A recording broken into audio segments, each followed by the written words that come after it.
ഒരു മനുഷ്യന്റെ വളർച്ചയിൽ ഏറ്റവുമധികം സന്തോഷിക്കുന്നത് ആരെന്ന ചോദ്യത്തിന് പല ഉത്തരങ്ങൾ കിട്ടിയേക്കാം. പക്ഷേ പെറ്റമ്മ സന്തോഷിക്കുന്നതുപോലെ മറ്റാരെങ്കിലും സന്തോഷിക്കുമോ എന്നതാണ് മറുചോദ്യം. അതിന്റെ ഉത്തരം എടുത്തു പറയേണ്ടതില്ല. ഒരു മനുഷ്യന്റെ വളർച്ചയിൽ ഏറ്റവും വലിയ ശക്തിയും താങ്ങുമാകുന്നതും അമ്മ തന്നെ. മാതാപിതാക്കളാണ് നമ്മുടെ എല്ലാം. അവരെ നമ്മുടെ ദൈവങ്ങളാണ്.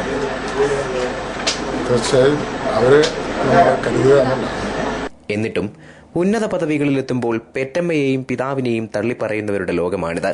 ഇവിടെ മറ്റു പലതിലും എന്നതുപോലെ കേന്ദ്രമന്ത്രി കൊടിക്കുന്നിൽ സുരേഷ് പുതുതലമുറയ്ക്ക് വലിയ മാതൃകയാണ്.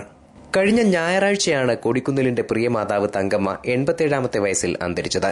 തന്നെ രാജ്യം ഭരിക്കാൻ പോരുന്ന ആളാക്കി വളർത്തുന്നതിന് ഏറെ പട്ടിണിയും ത്യാഗങ്ങളും സഹിച്ച ആ അമ്മയെക്കുറിച്ച് ഓർക്കുമ്പോൾ വിതുമ്പുകയാണ് അദ്ദേഹം.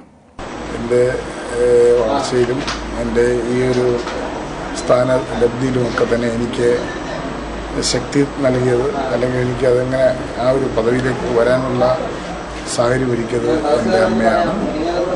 വളരെ കഷ്ടപ്പാടും അതോടൊപ്പം തന്നെ പട്ടിണിയും ഒക്കെ കടന്നുകൊണ്ട് ഞങ്ങളെ ഈ അവസ്ഥയിൽ എത്തിക്കുന്നതിന് അമ്മ വഹിച്ച പങ്ക് ഞാൻ എപ്പോഴും ഓർക്കും. അതുകൊണ്ട് തന്നെ എനിക്ക് അമ്മയില്ലാത്ത ഒരു ജീവിതത്തെക്കുറിച്ച് ഓർക്കുന്നത് തന്നെ വളരെ വിഷമമാണ്. കേരളത്തിലെ ഓരോ പുൽക്കൊടിക്കും കൊടിക്കുന്നിലിന്റെ വളർച്ചയുടെ ഗ്രാഫ് അറിയാം. ചെറ്റക്കുടിലിലെ മാണിക്യം എന്ന വിളിപ്പേരോടെയാണ് അടൂർ ലോക്സഭാ മണ്ഡലത്തിൽ നിന്ന് 1989 മത്സരിച്ചതും വിജയിച്ചതും. അവിടെ നിന്ന് തുടങ്ങിയ യാത്ര ഇപ്പോൾ കേന്ദ്ര തൊഴിൽ വകുപ്പ് സഹമന്ത്രി സ്ഥാനത്തെത്തി നിൽക്കുന്നു. കൊടിക്കുന്നിലിന് ഇതെല്ലാം ആ മാതാവ് കഷ്ടപ്പെട്ടും പട്ടിണി കിടന്നും പകർന്ന ശക്തിയാണ്. ഞങ്ങളെ ഈ ഒരു നിലയിലെത്തിക്കാൻ വേണ്ടി അമ്മ വഹിച്ച സഹിച്ച കഷ്ടപ്പാടുകളും വേദനകളും ഒക്കെ തന്നെ എൻ്റെ മനസ്സിലെപ്പോഴുണ്ട്. അതനുസരിച്ച് മാത്രമേ ഞാൻ ജീവിക്കുകയുള്ളൂ. എനിക്ക് അമ്മയുടെ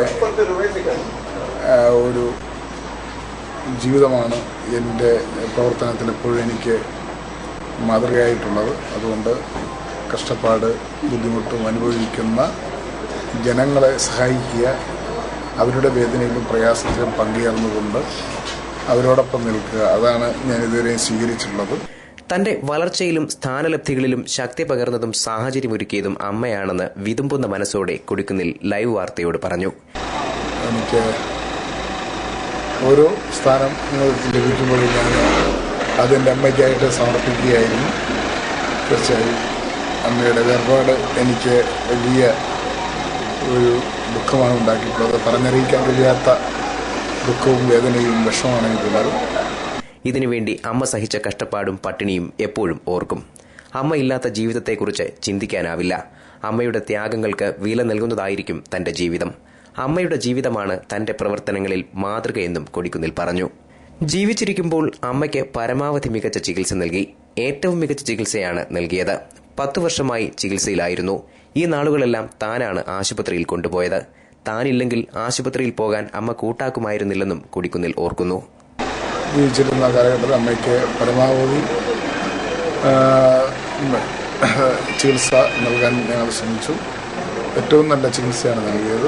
10 വർഷക്കാലം അമ്മയുടെ ചികിത്സയ്ക്ക് വേണ്ടി ഞങ്ങൾ പരമാവധി ശ്രമിച്ചു. ഞാൻ വന്നാൽ മാത്രമേ അമ്മ ആശുപത്രി വരാൻ തയ്യാറാകത്തുണ്ടായിരുന്നു. അതുകൊണ്ട് 10 വർഷം അമ്മയ്ക്ക് വേണ്ടി, അമ്മയുടെ ചികിത്സയ്ക്ക് വേണ്ടി ഞാൻ പരമാവധി സമയം കണ്ടെത്തിയിരുന്നു. ഉന്നത പദവികളിൽ എത്തുമ്പോൾ അമ്മയെ മറക്കുന്നയാളല്ല താൻ. ആരും അങ്ങനെ ആകരുത്. നമ്മെ വളർത്തി ആളാക്കുന്ന മാതാപിതാക്കൾ ആദ്യ ദൈവങ്ങളായിരിക്കണം. പാവപ്പെട്ട ജനങ്ങൾക്ക് വേണ്ടിയാണ് തന്റെ ജീവിതം. അങ്ങനെ ജീവിക്കാൻ പ്രേരിപ്പിക്കുന്നത് അമ്മ പകർന്ന പാഠങ്ങളും അമ്മ കാട്ടിത്തന്ന ജീവിത മാതൃകയുമാണ്. പൊതുപ്രവർത്തനം അമ്മയുടെ ത്യാഗങ്ങൾക്ക് നൽകുന്ന വിലയാണ്. അതുകൊണ്ടാണ് എത്ര വലിയ തിരക്കിലും അമ്മയെ ആശുപത്രിയിൽ കൊണ്ടുപോകാൻ താൻ തന്നെ ഓടിയെത്തിയിട്ടുള്ളത്.